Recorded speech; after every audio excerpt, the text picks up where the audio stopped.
Hey yo yo yo, salut les turfeuses, salut les turfeurs, bienvenue pour un nouveau pronostic de Benoît Requin. Ok, place au pronostic du quintet du dimanche 18 janvier direction Paris-Vincennes pour le prix de Cornulier. Trop monté, 2700 mètres, 18 partants, réunion 1, course 4, indice de confiance 2 sur 5. Petit retour sur le quintet de ce vendredi. Dans mon pronostic, je vous ai donné le tiercé en 4 chevaux. Et cette vidéo, je la tourne avant l'arrivée du quintet de ce samedi. Et je reviendrai dessus demain. On a un magnifique quintet là, le prix de Cornulier. C'est le seul quintet de trop monté d'ailleurs de l'année, une magnifique course. Bref, c'est parti, on commence le pronostic et on commence avec le numéro 1, Kid Bellet. Et ce numéro 1, c'est un regret, c'est mon deuxième cheval de complément en cas de non partant. Il est ouvert ce Cornulier. Bon, après en même temps, le Cornulier, c'est pas évident à déchiffrer parce qu'ils sont nombreux à pouvoir espérer se mettre à l'emballage final. En plus, ils sont quand même 18 partants, donc on va essayer de déchiffrer tout ça ensemble. Donc, on a dit le numéro 1, cheval de complément, le deuxième. Donc, on passe au numéro 2, Isla Morada. Et ce numéro 2, c'est celui qui m'embête le plus. C'est lui mon gros regret. C'est lui mon cheval de complément en cas de non partant. Donc, attention, possible cassage en vue. Il me fait peur ce numéro 2, mais bon, c'est vraiment un gros regret, quoi. Il faut bien faire un choix. On ne peut pas tous les retenir. Donc, voilà. Il me fait peur quand même. Bref, on passe au numéro 3 et au numéro 4, ces deux-là, je les raye. Donc on enchaîne direct sur le numéro 5, je m'envole, et on écoute Mathieu Mottier. Alors, je m'envole, il se présentait avec ses fers le mois dernier dans le prix Jules Lemonnier, et il a eu un bon comportement. Lors de sa sortie précédente, il avait bien sprinté pour s'imposer à la fin. Il n'a pas couru depuis un mois, mais se prépare bien à l'entraînement. Il s'est d'ailleurs bien exercé ces derniers temps à Grosbois. Jéroboam d'Érable semble difficile à battre, mais il a une belle carte à jouer. Ok, merci Mathieu Mottier pour ce commentaire. En tout cas, moi, ce numéro 5, il me plaît beaucoup. Il fait même partie de mes préférés. Je le vois bien frapper un grand coup dans ce cornulier, et je l'ai mis quatrième. On passe au numéro 6, Harmonista. Et ce numéro 6, pour le coup, lui, je ne l'ai pas du tout retenu. J'en ai préféré d'autres. De toute façon, il faut bien faire un choix. Il y a 18 partants. Il va falloir en rayer quand même quelques-uns. On passe au numéro 7, King Game. Et on écoute Jean-Philippe Monclin. King Game, il a couru le Léon Taquet, plaqué des antérieurs, après son objectif du prix Bilibili, afin de lui apprendre à partir plus en dedans. Elle était bonne troisième. Sa préparation a été bonne depuis. Bon, elle affronte ses aînés, mais elle peut suivre tous les trains. En se faisant ramener, elle a une petite chance à défendre. On devrait prendre du plaisir. Bon, au moins, si tu te fais plaisir, c'est bien, c'est l'essentiel. Mais si tu termines dans le quintet, c'est bien aussi, puisque je l'ai retenu. En tout cas, moi, ça me dérangerait pas qu'il termine dans le quintet, ce King Game, ce numéro 7 que j'ai gardé en toute fin de combinaison. On passe au numéro 8, Alpha. Bon, ce numéro 8, lui par contre, je ne l'ai pas retenu. Donc on s'attarde pas sur ses chances. On passe au numéro 9, Capola de l'Épine. Alors ce numéro 9, lui non plus je l'ai pas retenu. Mais attention, je l'ai pas rayé, loin de là. C'est lui d'ailleurs le chef et le capitaine de ma petite liste des possibles casseurs de tickets repérés. Attention. On passe au numéro 10, Jéroboam d'Érable, celui qui fait peur à tout le monde dans ce cornulier. Et on écoute d'ailleurs David Thomas. Tu peux nous expliquer, David Thomas, pourquoi il fait si peur à Jéroboam ? Déjà, tout d'abord, Jéroboam d'Érable, il reste sur une sortie encourageante à l'attelé, dans le prix de Bar-le-Duc, et il a fini en avançant. Cette course lui a permis de peaufiner sa condition physique. Auparavant, il n'avait pas raté son premier objectif de l'hiver, s'imposant dans un bon style et un bon chrono. Sa préparation s'est bien passée, il aborde ce cornulier au mieux. Sa place est évidemment sur le podium. Évidemment, sa place est sur le podium, et même pourquoi pas sur la plus haute marche du podium. C'est mon préféré, ce numéro 10 qui sera sûrement d'ailleurs le grandissime favori.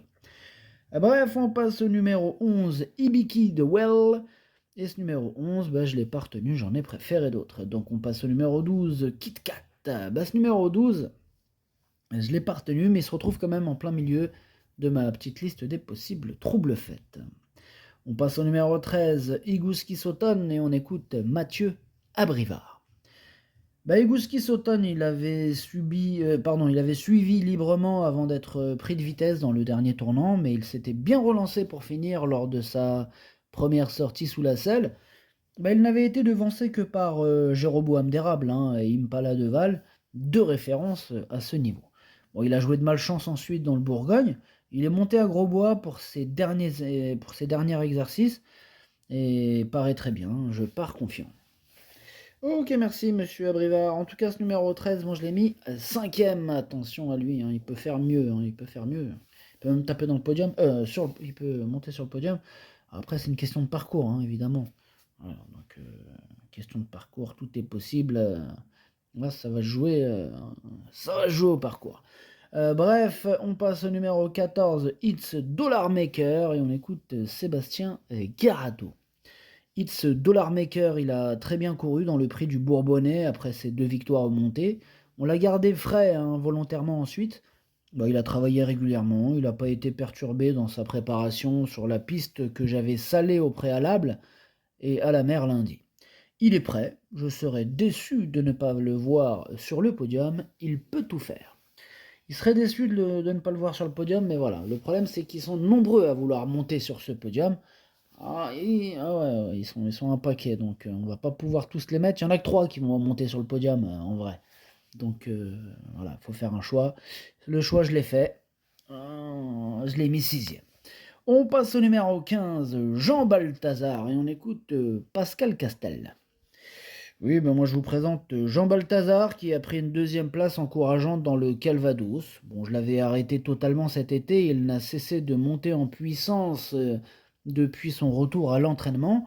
Il est arrivé au top et je ne peux pas l'avoir mieux. Il sera déféré des 4 pour cet objectif. Il ne l'a pas été depuis sa victoire dans les Centaures au mois de mars. Il fait partie des nombreuses possibilités pour les places. Et ouais, ils sont nombreux à espérer une place dans ce quintet. Moi, ce numéro 15, je l'ai gardé, mais en bout de combinaison. On passe au numéro 16, Ina Durib, et on écoute Joël Allais. Ina Durib a été contrariée par des soucis cette année. Bon, dans le Calvados, elle a couru en progrès pour sa seconde tentative aux montées de l'hiver. Néanmoins, elle n'a pas mis le coup de rein que j'attendais à la fin. Bon, elle me donne satisfaction depuis au travail. Elle est sur la montante, mais pas certain que cela soit suffisant pour jouer la victoire. Je la défère et attends de la voir dans les 5. Ina Durib, c'est une championne, on connaît son potentiel, on sait qu'elle peut faire très très mal, elle peut batailler pour les premières places, mais voilà, maintenant on verra bien ce qui va se passer. Bon écoutez, c'est un gros coup de cœur ce numéro 16 que j'ai mis 2e. On passe au numéro 17, Hirondelle du Rib, et ce numéro 17 je ne l'ai pas retenu, mais il est à l'arrière de ma petite liste des possibles troubles faites. Et on termine avec le numéro 18, Idéal du Chêne, et on écoute Julien Lemaire. Idéal du Chêne, il a dû se contenter d'Accessit, mais elle a eu un très bon comportement lors de ses 2 sorties au monté, après des courses de remise en jambes à l'attelé. Elle est montée en puissance pour arriver au mieux au bon moment. Elle a très bien travaillé sous la selle la semaine dernière pour bien la réveiller. Il y a évidemment plein de bons chevaux au départ, mais une place est à sa portée. Ouais, il y en a plein de bons chevaux au départ, c'est pour ça qu'il est ouvert ce quintet. En tout cas, moi je l'ai mis sur le podium, 3e, ce numéro 18. Le pronostic, ça donne 10, 16, 18, 5, 13, 14, 15, 7. Merci d'avoir suivi cette vidéo. N'hésitez pas à mettre un pouce bleu si la vidéo vous a plu. Pour accéder à tous mes tickets pour la course du quintet, rendez-vous directement en description de la vidéo. Vous avez aussi le bouton rejoindre qui vous donne accès au pronom 8 plus les 2 chevaux de complément ainsi que le chef et capitaine de ma liste. Je vous rajoute les 2 sur 4 quand je les joue, à jouer avec modération. Bonne chance, chopez-le moi. Ciao.